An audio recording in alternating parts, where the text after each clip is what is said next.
పదార్థాల నిల్వ కేసులో తన భర్త చంద్రశేఖర్ కు ఎలాంటి సంబంధం లేదు. అర్ధరాత్రి 12 గంటలకు అరెస్ట్ చేసి జైలుకు తరలించారు.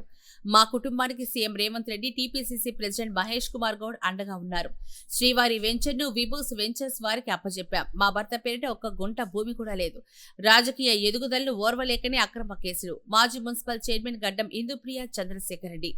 మా భర్త టీపీసీసీ ప్రధాన కార్యదర్శి గడ్డం చంద్రశేఖర్ రెడ్డిపై తప్పుడు కేసులు పెట్టి అక్రమ అరెస్ట్ చేశారని కామారెడ్డి మున్సిపల్ మాజీ చైర్మన్ గడ్డం ఇందుప్రియ చంద్రశేఖర్ రెడ్డి ఆరోపించారు. కామారెడ్డిలో పత్రికా సమావేశంలో మాట్లాడారు. రాజకీయ కక్ష కారణంగా తమపై ఆరోపణలు చేస్తూ అసత్య ప్రచారం చేస్తున్నారన్నారు. మా భర్త ఎలాంటి తప్పు చేయలేదని, కాంగ్రెస్ పార్టీ పరిష్కరణకు కృషి చేస్తామన్నారు. పేలుడు పదార్థాల నిల్వ కేసులో తన భర్త చంద్రశేఖర్ కు ఎలాంటి సంబంధం లేదన్నారు. అర్ధరాత్రి 12 గంటలకు పోలీసులు అరెస్ట్ చేసి జైలుకు తరలించారన్నారు. మా కుటుంబానికి CM Revanth Reddy, TPCC president Mahesh Kumar Goud అండగా ఉన్నారని పేర్కొన్నారు. శ్రీవారి వెంచర్ ను విభూస్ వెంచర్స్ వారికి అప్పజెప్పామని, మా భర్తకు ఆ వెంచర్ తో ప్రస్తుతం ఎలాంటి సంబంధం లేదని, ఒక్క గుంట భూమి తన భర్త పేరు మీద లేదన్నారు. మా రాజకీయ ఎదుగుదలను ఓర్వలేకనే అక్రమ కేసులు పెట్టారని, ప్రజలే త్వరలో నిర్ణయిస్తారని అన్నారు. సీఎం రేవంత్ రెడ్డి, పీసీసీ అధ్యక్షులు మహేష్ కుమార్ గౌడ్ ఆదేశాల మేరకు కాంగ్రెస్ పార్టీ బలోపేతం చేసేందుకు కృషి చేస్తామన్నారు. గత అసెంబ్లీ ఎన్నికల్లో కామారెడ్డి నుంచి పోటీ చేసిన రేవంత్ రెడ్డి గారి కోసం తీవ్రంగా కృషి చేశామని, తమ కృషిని గుర్తించి చంద్రశేఖర్ రెడ్డికి టీపీసీసీ ప్రధాన కార్యదర్శి పదవిని కట్టబెట్టారన్నారు. రాబోయే స్థానిక సంస్థల ఎన్నికల్లో కాంగ్రెస్ పార్టీ విజయం సాధించిన లక్ష్యంగా పనిచేస్తామన్నారు. కాంగ్రెస్ పార్టీ బలోపేతంకు కృషి చేస్తామన్నారు. సోషల్ మీడియాలో తమపై తప్పుడు ప్రచారం చేస్తున్నారని అన్నారు. నేను మీ ప్రియ ఎక్స్ మున్సిపల్ చైర్పర్సన్. అలాగే మా భర్త పేరు Gaddam Chandrashekar Reddy, present TPCC general సెక్రటరీగా ఉండడం జరిగింది. మనకి 2023లో ఏవైతే ఎమ్మెల్యే ఎలక్షన్స్లో కామారెడ్డి నుంచి మన ముఖ్యమంత్రి యనమల రేవంత్ రెడ్డి గారు కంటెస్ట్ చేయడం జరిగింది. దానిలో భాగంగానే మరి మేమందరం కూడా మా తోటి కౌన్సిలర్స్తో పాటు అలాగే మా కుటుంబ సభ్యులు అందరం కూడా ఎంతో కృషి చేసి ప్రతి ఒక్క మండలాలు అలాగే టౌన్లో కూడా తిరగడం జరిగింది. మరి దీన్ని యొక్క కష్టాన్ని గుర్తించి మన ముఖ్యమంత్రి రేవంత్ రెడ్డి గారు అలాగే మన ప్రెసిడెంట్ పిసిసి మహేష్ కుమార్ గౌడ్ గారు కూడా మరి మా భర్త గడ్డం చంద్రశేఖర్ రెడ్డి గారికి పిసిసి జనరల్ సెక్రటరీగా పార్టీ నుంచి పదవి ఇవ్వడం జరిగింది. మరి ఈ పదవి వచ్చినప్పటి నుంచి కూడా మేము ప్రజల్లోనే ఉంటూ మన కాంగ్రెస్ పార్టీ యొక్క స్కీమ్స్ గురించి కానీ అలాగే పేదవాళ్ళకి ఎటువంటి సమస్య ఉన్నా కానీ అందరికీ కూడా అందుబాటులో ఉంటూ మరి కృషి చేయడం మీ అందరూ కూడా కామారెడ్డి ప్రజలు కూడా గమనించడం జరిగింది. ఈ మధ్యలో చూస్తున్నాము సోషల్ మీడియాని ఎంత తప్పుగా వాడుతున్నారు అంటే చాలా మంది మరి ఎందుకు కక్ష మీకు ఎందుకో నాకు అర్థమైతలేదు కానీ సోషల్ మీడియాలో అన్ని పిక్స్ అలాగే తప్పుడు మెసేజ్లు పెట్టడం చేయడం జరిగింది. దానిలో నేను ఒక మహిళగా దీన్ని ఖండిస్తున్నాను. మహిళగా నేను బాధపడుతున్నాను.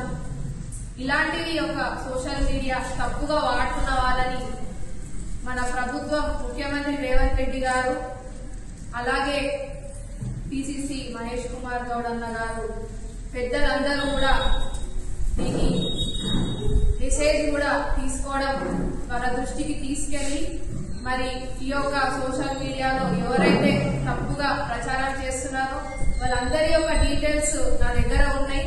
అది నేను టైం వచ్చినప్పుడు బయట పెట్టడం జరుగుతుంది. అలాగే ఈ మధ్య కాలంలో మనం చూస్తున్నాం ఈ 3 days నుంచి కూడా ఈ బ్లాస్టింగ్ ఏదైతే ప్రొఫైల్స్ దగ్గర బ్లాస్ట్ గురించి మనము 3 days నుంచి చూడడం జరుగుతుంది. దీన్ని శ్రీవారితో పాటు ప్రొఫైల్స్ బ్లాస్ట్ ది లింకప్ చేసి మరి తప్పుడు కేసులలో మా భర్త గడ్డం చంద్రశేఖర్ రెడ్డి గారిని ఇరికియడం ప్రతి ఒక్కరు కూడా ఈ రోజు కూడా న్యూస్లలో వస్తుంది, మీరందరూ కూడా చూస్తున్నారు.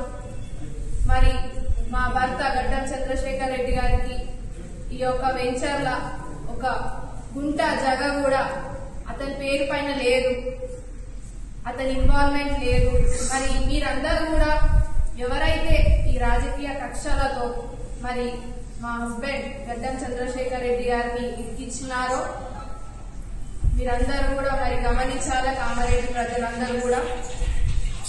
అలాగే నేను ఈరోజు ప్రెస్ మీట్ పెట్టడానికి ముఖ్యమైన కారణం, నేను ఒక భార్యగా చాలా బాధపడుతున్నాను. ఎందుకంటే రాత్రికి రాత్రి స్టేషన్ నుంచి ఫోన్ కాల్ రాగానే మా భర్త బయలుదేరడం జరిగింది.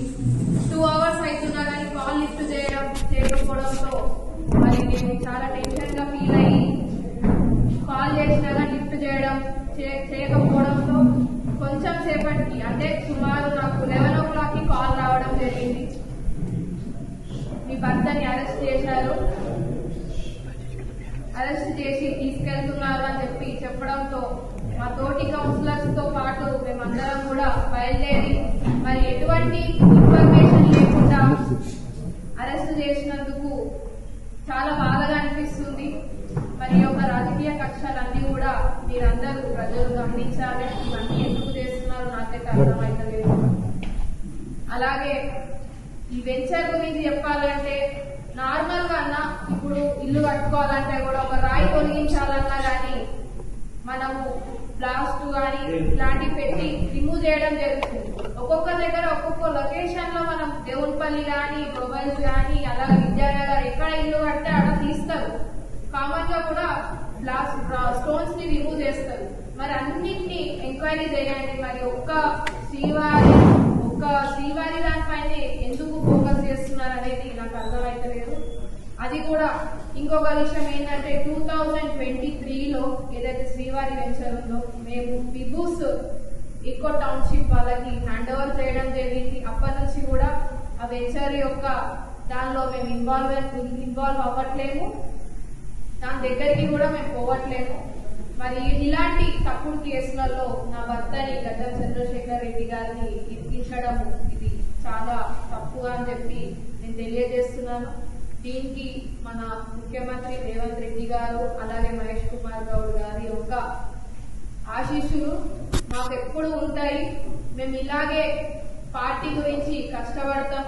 రాబోయే ఎన్నికల్లో ఇప్పుడు సర్పంచ్ గాని అలాగే మున్సిపల్ కౌన్సిల్ ఎలక్షన్స్ లో గాని ఎంతో కష్టపడి కృషి చేసి మరి ప్రజల్లోనే ఉండి ప్రజల దగ్గరికి మా యొక్క స్కీమ్స్ గురించి కానీ పార్టీ గురించి కానీ ప్రతి ఒక్కటి కూడా మేము ప్రజల్లోకి తీసుకెళ్లి మరి పార్టీ కోసం ప్రాణాలు ఇచ్చైనా కష్టపడతాము.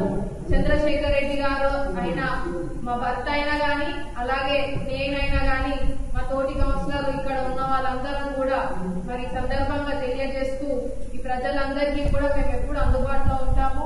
ఏవైతే ఈ తప్పుడు కేసులు పెట్టినా వాళ్ళందరినీ కూడా మరి మా గవర్నమెంట్ ముఖ్యమంత్రి రేవంత్ రెడ్డి గారి దృష్టికి తీసుకెళ్తాము.